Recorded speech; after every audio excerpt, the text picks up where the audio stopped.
I'm in Digby, Nova Scotia, about halfway through my cross-Canada camper van trip from Vancouver to St. John's, Newfoundland. Now that I've planned out the second half of my trip, I can see the end in sight and I'm feeling a little at a loss. Now what's my purpose going to be? And this morning I was listening to a Robcast episode, and he has 6 questions to help you listen, to tune in to your inner voice, your intuition, and figure out what your next season of life might look like. This is actually, I think this is a guarantee. You will be shocked at how many things you begin to have clarity on. For one thing, you'll notice as you're learning to listen to your intuition, you're listening to true self, listening to spirit. One of the things you'll notice is that certain things don't go away. They just keep coming up over and over again. Certain desires, longing, some want, something I've always wanted to. You'll realize, oh wait, that's been there. Sometimes you'll realize, since I was a kid, this has mattered to me. My first job, well, actually it was my second job. First job was a babysitter. Was traveling with the fair. These carnies needed a babysitter so that they could have someone to take care of their kids while they were working the fair on the fairgrounds doing their rides. And I loved it. It was the best job. The fair ended and I had to go back to go to school, and I cried all the way home. I was so sad to leave because I love traveling from town to town. That's really what I want to do. And it was confirmed. See, did you hear that? I wonder what that was. Oh. Morning. How are you? Not too bad. Good. Enjoying the sun? Yes, and there's not too much garbage, is there? Oh, there is. Oh, That's from halfway downtown to here. I think you get exercise, you get to be outside, you clean up the environment. It's a good service.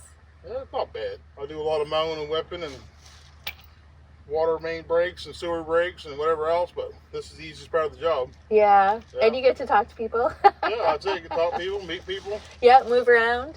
Yeah. Have a good day. You too. Yeah. Okay, number 2. What you begin to notice is that certain people, places, and events open you up in extraordinary ways. They fill you with hope. They show you possibilities. You'll begin to notice that certain things activate you in a particular way. In the Psalms, there's this idea of the wide place.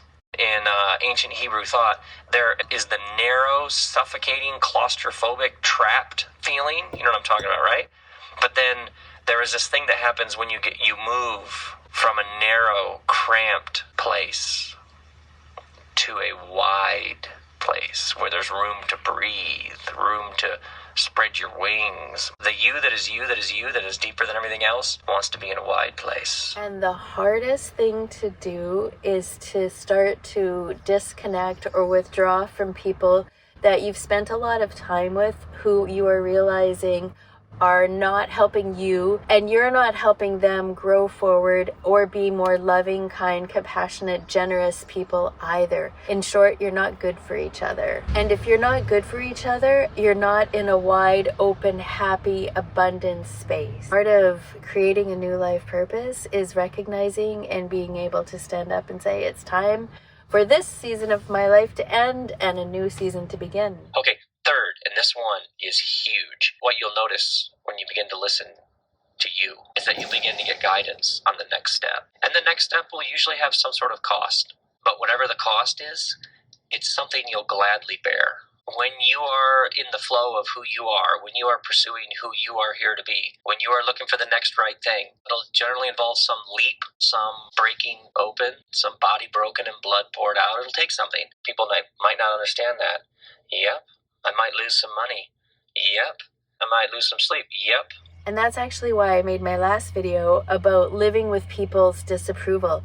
Because if you are truly listening to yourself, it may not take you in the same direction as you've always been going or that other people are going. And you're going to have to put up with disapproval and maybe even dislike. I'd rather put up with disapproval, criticism, and even self-doubt than keep going the way I was. Next thing. Your true self will often ask you the question, where is the life here? Because you go in the direction of the life.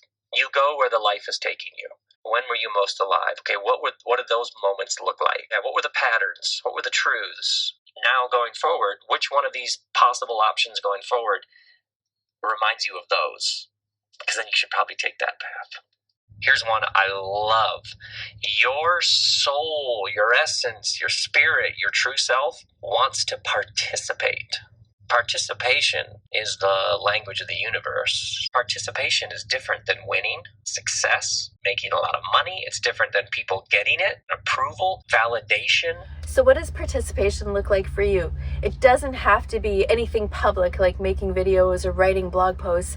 Participation can just be going out for a walk, honestly, and saying hi to someone and looking them in the eye. A guy walks by collecting the trash. Participation is just saying, hey, how do you like your job? So don't compare yourself to others when you're trying to find a participatory way to participate in life. So that Robcast has sort of reassured me that it's okay to be searching and listening and wanting to know what your next step is or what your purpose in life is. And it's okay not to know just yet. It's okay to take your time and to listen and to know that you're not alone. I'm right here with you. Take good care of yourself because you are worth taking good care of. Mwah! When I was a kid, there was a show called The Littlest Hobo, and it was this German Shepherd dog that would go from town to town, place to place, and he would make people happy somehow. Like he would solve problems or find missing children or do something that improved the lives, and then they would always want him to stay, but he would always leave because he was the littlest hobo and he had to keep going. And that has always resonated with me. Chapter 1, human beings are made in the image of the divine. That's what we know first about us. We bear the image of the infinite. The divine spark resides in every one of us.